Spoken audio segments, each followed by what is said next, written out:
এই ঘটনা আমার জীবন থেকে নেওয়া, জাস্ট আয়াতের ব্যাখ্যা বোঝাবার জন্য। আমার কাছে হঠাৎ একটা কল আসলো। আমি আসরের নামাজের পরে হয়তোবা বাসায় বসে নরমালি হয়তোবা আমি বসে বসে মানে ইউটিউবিং করছি, মানে ভিডিও দেখছি। কল আসলো, আমি নিজে কল রিসিভ করলাম। আসসালামু আলাইকুম, কে বলছেন?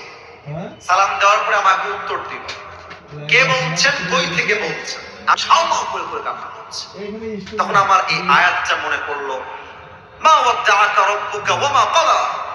আমি বললাম, আম্মা জান আপনি কান্না একটু বন্ধ করেন, আমি দুইটা কথা বলি, একটু শোনেন।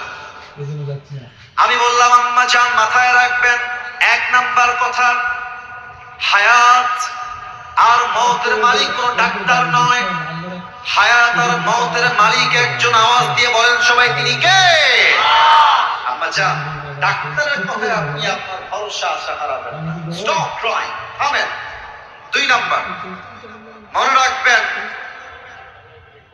আমি তো মাঝে মাঝে আমার ওয়াজে বলি, ভালো সময়ে আই লাভ ইউ বলার মানুষের কোনো অভাব হয় না, আর খারাপ সময়ে আপন মানুষগুলোকে হারিকেন দিয়েও খুঁজে পাওয়া যায় না।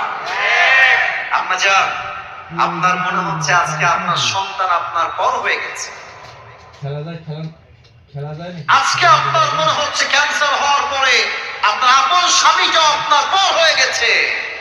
মনে রাখবেন, দুনিয়া সবাই যখন বান্দার হাত ছেড়ে দেয়, তখন তার হাতটা আল্লাহ নিজেই ধরে নেয়।